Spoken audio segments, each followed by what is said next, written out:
महाभारत के युद्ध की समाप्ति के बाद सभी पांडव सशरीर स्वर्ग गए थे।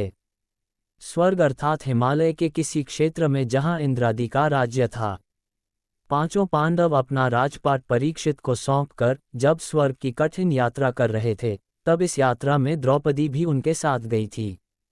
सभी चाहते थे कि हम सशरीर स्वर्ग पहुँचें, परंतु रास्ते में कुछ ऐसा घटा कि एक एक करके पांडव नीचे गिरकर मृत्यु को प्राप्त हो गए।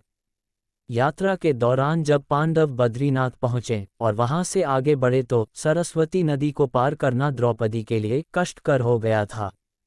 ऐसे समय में भीम ने एक बड़ी सी चट्टान उठाकर नदी के बीच में डाल दी। द्रौपदी ने इस चट्टान पर चलकर सरस्वती नदी को पार किया था। कहते हैं कि माना गांव में सरस्वती के उद्गम पर आज भी इस चट्टान को देखा जा सकता है। इसे वर्तमान में भीमपुल कहा जाता है। हालांकि महाभारत की कथा अनुसार पांचों पांडव, द्रौपदी तथा एक कुत्ता आगे चलने लगे। एक जगह द्रौपदी लड़खड़ाकर गिर पड़ी। द्रौपदी को गिरा देख भीम ने युधिष्ठिर से पूछा कि द्रौपदी ने कभी कोई पाप नहीं किया, तो फिर क्या कारण है कि वह नीचे गिर पड़ी। युधिष्ठिर ने कहा, द्रौपदी हम सभी में अर्जुन को अधिक प्रेम करती थीं, इसलिए उसके साथ ऐसा हुआ। ऐसा कहकर युधिष्ठिर द्रौपदी को देखे बिना ही आगे बढ़ गए, लेकिन भीम रुके और द्रौपदी की मदद करने लगे। स्वर्ग यात्रा के दौरान द्रौपदी भीम का सहारा लेकर चलने लगी, लेकिन द्रौपदी भी ज्यादा दूर नहीं चल पाए और वह भी गिरने लगी। उस समय द्रौपदी ने कहा, सभी भाइयों में भीम ने ही मुझे सबसे ज्यादा प्यार किया है और मैं अगले जन्म में फिर से भीम की पत्नी बनना चाहूंगी। थोड़ी देर बाद सहदेव भी गिर पड़े। तब भीम ने पूछा, सहदेव क्यों गिरा? युधिष्ठिर ने कहा, सहदेव किसी को अपने जैसा विद्वान नहीं समझता था, इसी दोष के कारण गिरना पड़ा। कुछ देर बाद नकुल भी गिर पड़े।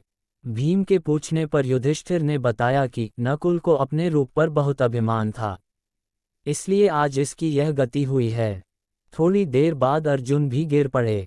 युधिष्ठिर ने भीम से कहा, अर्जुन को अपने पराक्रम पर अभिमान था।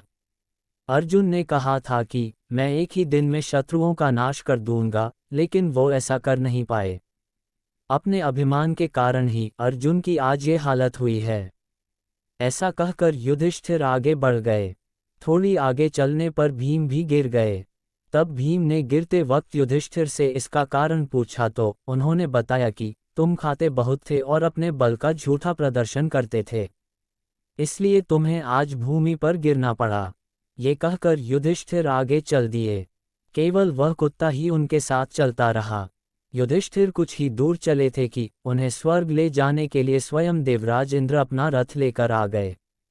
तब युधिष्ठिर ने इंद्र से कहा, मेरे भाई और द्रौपदी मार्ग में ही गिर पड़े हैं, वे भी हमारे साथ चलें, ऐसी व्यवस्था कीजिए। तब इंद्र ने कहा कि वे सभी शरीर त्याग कर पहले ही स्वर्ग पहुंच चुके हैं, लेकिन आप सशरीर स्वर्ग में जाएंगे। इंद्र की बात सुनकर युधिष्ठिर ने कहा कि यह कुत्ता भी मेरे साथ जाएगा, लेकिन इंद्र ने ऐसा करने से मना कर दिया। काफी देर समझाने पर भी जब युधिष्ठिर बिना कुत्ते के स्वर्ग जाने के लिए नहीं माने तो कुत्ते के रूप में यमराज अपने वास्तविक रूप में प्रकट हो गए। युधिष्ठिर को अपने धर्म में स्थित देखकर यमराज खुश हुए। इसके बाद इंद्र और युधिष्ठिर रथ में बैठाकर स्वर्ग की ओर निकल पड़े। दोस्तों, कहानी अच्छी लगी हो तो इसे लाइक करें, शेयर करें और चैनल को सब्सक्राइब जरूर करें। धन्यवाद।